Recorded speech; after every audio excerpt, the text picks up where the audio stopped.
Early this month, Armenia's pro-Western Prime Minister Nikol Pashinyan won the country's general election with 49.7% of the vote, defeating a fragmented pro-Russian opposition. This was yet another blow to Russia's influence in the former Soviet states, after Hungary voted to oust its longtime leader, pro-Russian Prime Minister Viktor Orban, in April, and Moldova also voted in a pro-EU president back in September 2025. These strategic defeats, combined with the loss of Russian allies in the Middle East, specifically Iran's Ayatollah Ali Khamenei and Syria's Bashar al-Assad, suggest that Russia may now be running out of allies, with countries seeking other partners, notably in the West. So in this video, we're going to explain how and where Russia is running out of allies.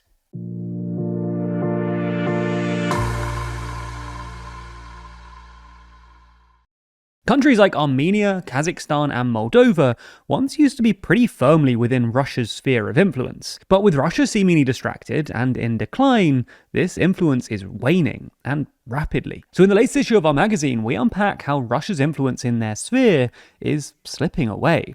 That's just some of the 80 pages in the magazine, because there's more to too long than you'd expect. Purchase your copy by clicking the link in the description. Let's start with a quick bit of history about Russia's influence in Europe. After World War II, the Soviet Union, or USSR, stretched all the way from the Baltics down through Eastern Europe to the Southern Caucasus, and also included Central Asia. The USSR also helped to install communist governments in a number of Central and Eastern European countries, including Hungary, Poland, Romania, and Bulgaria, known as the satellite states. This created a Soviet sphere of influence, where countries were nominally independent, but were expected to defer to Moscow. Anyway, after the fall of the Soviet Union in 1991, the paths taken by the former Soviet countries mostly split between the satellite states and the USSR republics. The Eastern European satellite states, which were already functionally independent, sought closer alignment with the West, and are now all members of the EU, while the South Caucasus nations, Armenia, Georgia and Azerbaijan, which were all constituent republics of the USSR, tried to balance relations between Russia and the West. However, in recent years, and particularly since Russia's 2022 full-scale invasion of Ukraine, Russia and its South Caucasus allies, namely Armenia and Azerbaijan, have grown apart. In Azerbaijan's case, this is both the result of the downing of an Azerbaijani passenger plane in December 2024 by a Russian air defense missile, but also because the government is pursuing a more pro-independent foreign policy, including a pivot towards Turkey, which has angered Russia. In Armenia's case, though, it's largely because of Russia's failure to intervene during the violent clashes with Azerbaijan in 2023 over the disputed Nagorno-Karabakh region, and also because of Armenia's closer ties with the EU. Last month, a week before the Armenian elections, Russia recalled its ambassador over Armenia's closer relationship with the EU and launched a significant influence campaign. In the end, though, Armenia re-elected its pro-Western incumbent leader, Nikol Pashinyan, who won comfortably with almost 50% of the vote. As such, it looks like Russia is slowly running out of allies, not just in its former Soviet sphere of influence, but also in Middle Eastern countries like Iran and Syria. So let's take a look at Russia's fallen allies in reverse chronological order. The most recent example is Belarus. Early this week, Belarusian Prime Minister Alexander Lukashenko publicly apologized to Ukrainian President Volodymyr Zelensky for previous comments about him, adding that Belarus would not join Putin's war due to the risk of fighting spreading to its territory.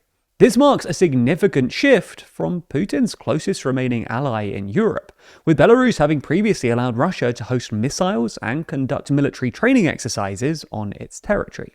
Next up is Armenia. As we've already said, earlier this month, Armenians voted to re-elect their pro-Western Prime Minister, Nikol Pashinyan, who won 49.8% of the vote, defeating the pro-Russian opposition. This was despite Moscow imposing a raft of sanctions on Armenian goods in the weeks leading up to the election, including on flowers, cognac and wine, aubergines, potatoes, dried fruits, fish, and more, in an attempt to pressure Armenians through economic coercion. For context, Armenia-Russia tensions spiked in 2023 when Russia refused to condemn Azerbaijani aggression against Armenia or provide military assistance, despite its obligations under the Collective Security Treaty Organization, or CSTO.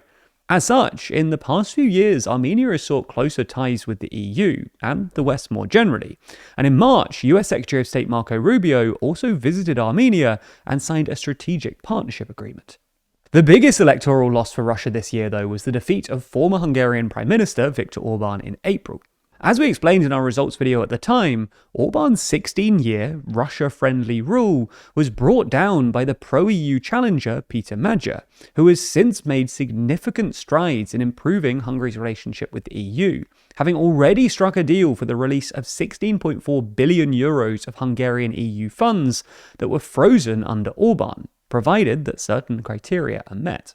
During his tenure, Orban acted as a sort of Kremlin stooge, repeatedly using Hungary's veto in the EU decision-making process to block EU aid packages for Ukraine, or prevent the EU from opening formal accession talks with either Ukraine or Moldova.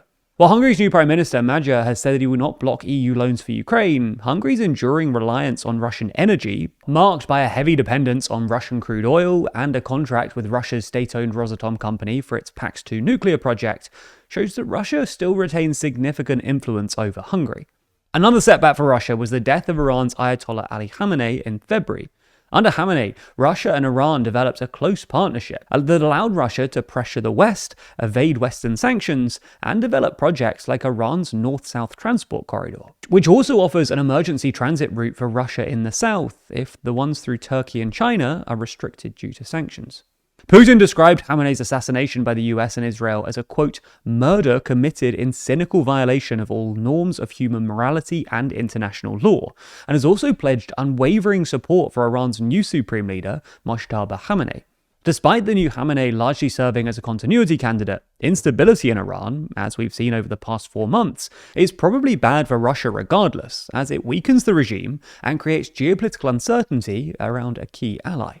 Next up is Moldova. Back in September 2025, Moldova elected its pro-EU president Maia Sandu, despite a massive Russian influence campaign.